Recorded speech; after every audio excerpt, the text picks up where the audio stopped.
इस बुलेटिन के प्रायोजक हैं संतोष देवी चैरिटेबल ट्रस्ट जखराना। शिक्षा, स्वास्थ्य, समाज सेवा, स्वच्छता और पर्यावरण को समर्पित हर कदम समाज सेवा की ओर। सचिव डॉक्टर शानू राजकुमार यादव। एरिनाडस international education consultancy private limited विदेश में पढ़ाई करने वालों के लिए संस्थान की विश्वसनीय कंसल्टेंसी डॉक्टर्स और इंजीनियर्स द्वारा संचालित। Admission open for MBBS in Philippines, Russia, Ukraine, China, Kazakhstan, Kyrgyzstan, UK, US, Canada, Australia. For more details contact doctor Sunil Kumar, Philippines. Engineer Sandeep Yadav, London. सह प्रायोजक हैं स्टार रियल्टी, अपने सपनों को करे साकार, एंड स्टार हेल्थ केयर। सुरक्षित रहें, स्वस्थ रहें।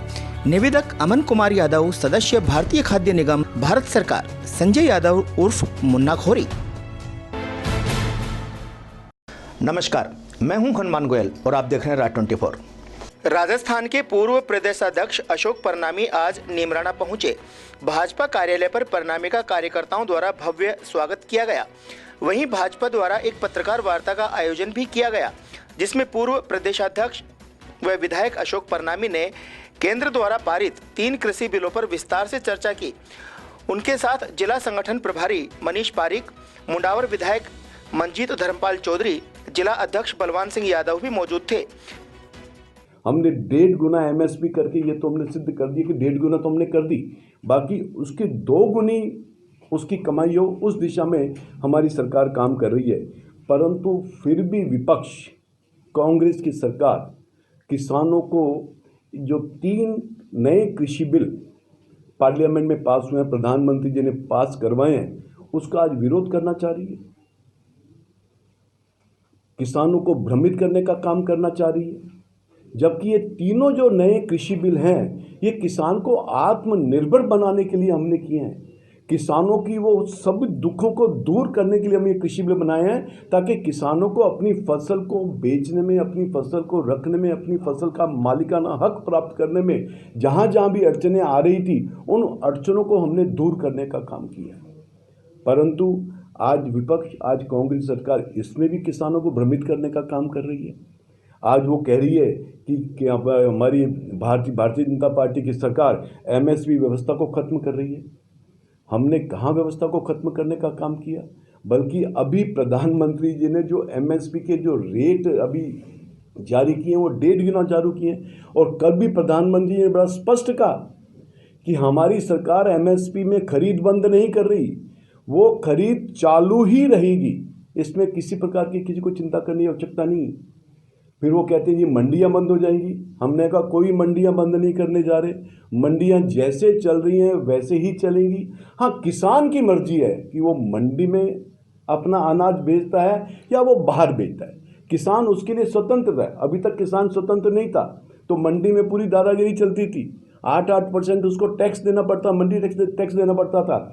आज किसान की मर्जी है, मंडी में बेचना चाहे मंडी में बेचे, बाहर बेचना चाहे बाहर बेचे। जहां उसको मुनाफा ज़्यादा मिलेगा वहां पर वो काम करेंगे। इसलिए APMC मंडियां कायम रहेंगी। APMC मंडियां कानून की परिधि से बाहर रहेंगी। ये प्रधानमंत्री जी ने बड़ा स्पष्ट कहा। इसके साथ साथ उन्होंने कहा कि सब किसानों की ज़मीनें ही ले जाएंगे। कल प्रधानमंत्री जी ने बड़ा स्पष्ट कहा कि जो 3 कृषि बिल हमने जो जारी किए हैं, जो पार्लियामेंट से पास किए हैं, किसान को आत्मनिर्भर बनाने के लिए किए हैं, उसमें केवल मात्र किसान की फसल बिकेगी, जमीन नहीं बिकेगी। इसके लिए एग्रीमेंट फसलों के लिए होगा, ना कि जमीन के लिए। सेल, लीज और गिरवी समेत जमीन के किसी भी प्रकार के हस्तांतरण का करार नहीं होगा। बड़ा हम स्पष्ट कह रहे हैं, परंतु फिर भी कांग्रेस के लोग किसानों को भ्रमित करने के लिए जा रहे हैं। परीक्षित परिस्थिति चाहे जो भी हो, किसानों की जमीन इस बिल में सुरक्षित रहेगी। किसी भी परिस्थिति में किसानों की जमीन कोई भी ले नहीं पाएगा।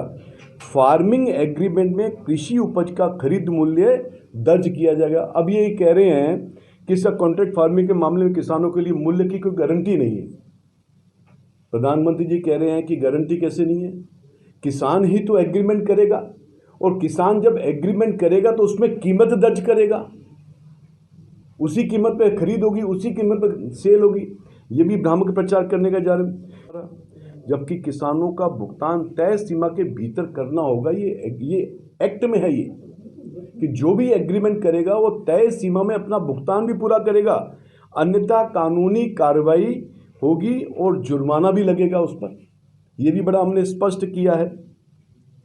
किसान कॉन्ट्रैक्ट को ख़त्म नहीं कर सकते, ये भी आरोप लगा रहे हैं कांग्रेस के लोग, जबकि प्रधानमंत्री जी ने किसानों का भुगतान तय सीमा के किसान किसी भी समय, किसान स्वतंत्र है, किसान किसी भी समय बगैर किसी जुर्माने के कॉन्ट्रैक्ट को खत्म कर सकता है। ये भी एक्ट में प्रोविजन है इसका। किसान स्वतंत्र है, परंतु जो एग्रीमेंट करने वाला बायर है वो स्वतंत्र तो नहीं। किसान की स्वतंत्रता को हमने कायम रखा है। पहले कभी कॉन्ट्रैक्ट फार्मिंग की कोशिश नहीं की गई। ये कह रहे हैं केरला में क्या है, केरला में कॉन्ट्रैक्ट फार्मिंग चल रही है। ऐसे कितने ही प्रदेश हैं जिसमें ऑलरेडी कॉन्ट्रैक्ट फार्मिंग चल रही है। तब कांग्रेस ने विरोध क्यों नहीं किया? क्योंकि वहाँ पे कांग्रेस की खुद की सरकारें हैं, परंतु उनको विरोध के लिए विरोध करना है, इसलिए तीनों बिलों का ये अपने कांग्रेस के लोग विरोध कर रहे हैं। एक बड़ा ये बात आ रही है, सर इतना बड़ा निर्णय ले लिया सरकार ने और चर्चा नहीं की, ये भी एक आरोप लगाया उन्होंने। हम उनसे पूछना चाहते हैं कि 2 दशकों तक 20 वर्षों से किसानों के वेलफेयर के लिए, किसानों को आत्मनिर्भर बनाने के लिए इस पे विचार चल रहा है। चंद किसान आंदोलन कर रहे हैं, उनको सरकार समझाने में कामयाब क्यों नहीं होगी? कल प्रधानमंत्री जी ने बड़ा स्पष्ट कहा है कि मुद्दों पर सरकार वार्ता करने के लिए बिल्कुल तैयार है, ओपन माइंड से तैयार है, परंतु मुद्दों पर अभी इन्होंने क्या किया? आपका जो आंदोलन है वो तो 3 कृषि बिलों को लेकर के है, परंतु उसमें मांग गए टोल खत्म होने चाहिए। भाई टोल का इस 3 कृषि बिलों से क्या ताल्लुकात है, क्या लेना देना है? तो ये विपक्ष के पास कोई स्ट्रांग मुद्दा है नहीं। उनको मालूम है कि कृषि बिल किसान हित में ही है, परंतु उसको डिबेटेड करने का काम कांग्रेस सरकार कर रही है।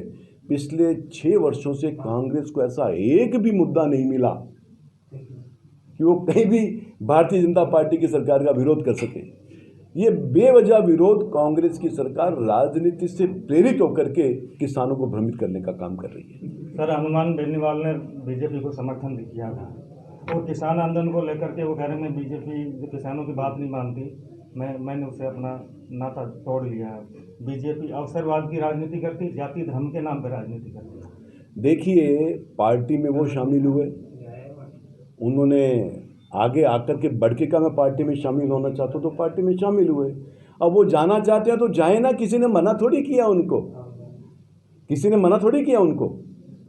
यदि उनको भारतीय जनता पार्टी के साथ एसोसिएशन रखना होगा तो उनको ये तीनों बिलों का समर्थन करना ही होगा, मॉरली है, करना ही पड़ेगा उनको, और नहीं करते हैं तो उनको छोड़ना चाहिए। इसमें पूछने की बात क्या और कहने की क्या बात है?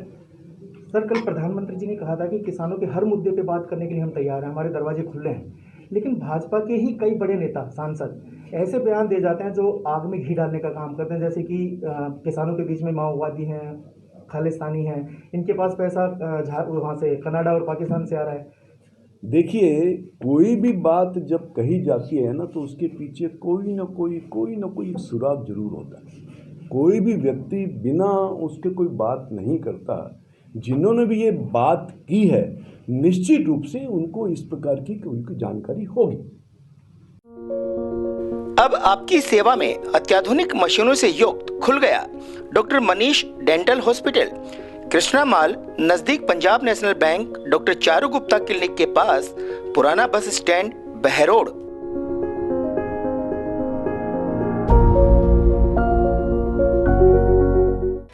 बहरोड कांग्रेस कार्यालय पर भी पूर्व सांसद करण सिंह यादव ने एक पीसी का आयोजन किया। उनके साथ वरिष्ठ कांग्रेस नेता एडवोकेट बस्तीराम यादव भी मौजूद थे।